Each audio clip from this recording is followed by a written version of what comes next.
The fifth nation we're going to take a look at for this year's World Cup is Croatia. Out of all the countries that developed out of the dissolution of Yugoslavia in the early 90s, Croatia is the one that really hit the ground quickest. They started playing competitive matches in 1994 and made their first major tournament just 2 years later at the Euro 96, where they finished in the quarterfinals. And that's small potatoes compared to the fact that at their first World Cup in 1998, they finished in the semifinals, which is a massive achievement for a small country the size of 3 million people.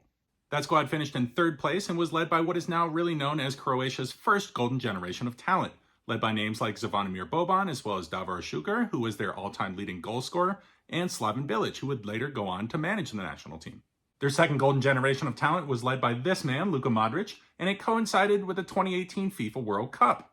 I got his name on the back of this kit, the away kit from that year, because he took them all the way to the final where they lost to France, but an immense achievement again for such a small country. Still on my bucket list to get a home kit for them. They're iconic for their checkerboard pattern, which they still use on the away kit, but on the home kit, it is red and white. Those colors and pattern come from the national flag, whose designer, at the beginning of the 90s, also designed their original kit.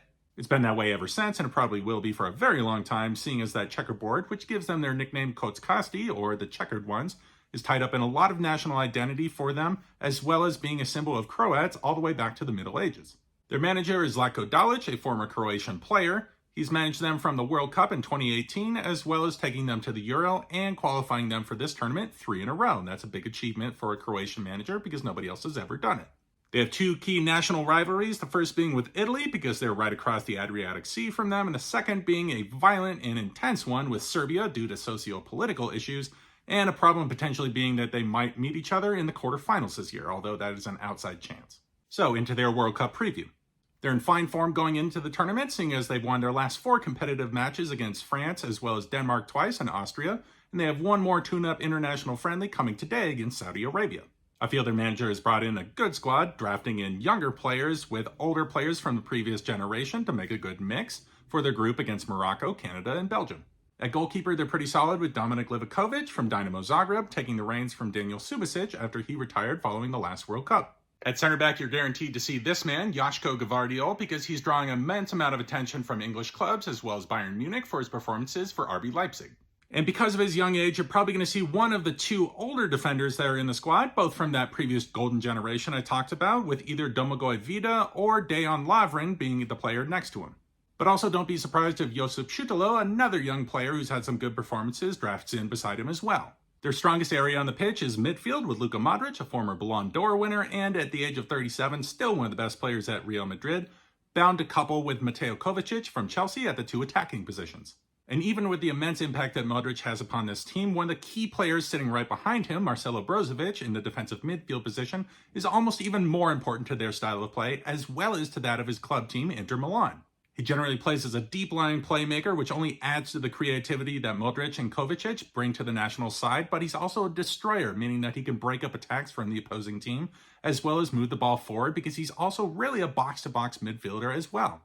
Very versatile and a dream kind of player that any manager would want. The question marks come back in once you get to the striker position, seeing as their golden generation striker who had it all locked down, Mario Mandzukic, has recently retired. There's no clear runner that's going to be their out-and-out striker now. The forward positions are where they have less experience as far as caps for the national team. The player I expect to take the striker's role is going to be Bruno Pekovic because of his size as a tall forward. He's a good player that can play with his back to goal, take on the ball, distribute it to other players, and because of his height, he is very good in the air and can take headers and score from corners and free kicks. The other man in the mix there would be the little bit older Andre Kramaric of Hoffenheim, who I think is more suited to be an off-the-bench super sub to impact the match after 70 or 80 minutes. For the winger positions, you have a known quantity in Ivan Perisic, who is a veteran of the previous World Cup squad and member of that golden generation. The other wing is where there's a bit of a question mark who's going to get most of the playing time, and my money would be on Marco Levaya of Hajduk Split as a young player and a talented creator to get most of that playing time.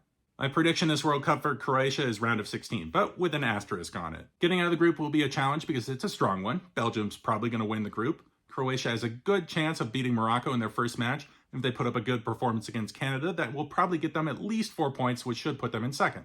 In the round of 16, they would probably meet either Germany or Spain, who knocked them out of Euro 2020 at the same stage. This is a country for taking on tall tasks and insurmountable odds. In the 2018 World Cup, on the way to the final, they defeated Argentina 3-0 in the group stage, as well as in the knockouts defeating Denmark, and then hosts Russia, and England in the semifinal, all after extra time or into penalties. So you never know. In the quarterfinals, probably Brazil or Portugal would wait. Wouldn't that be a thing?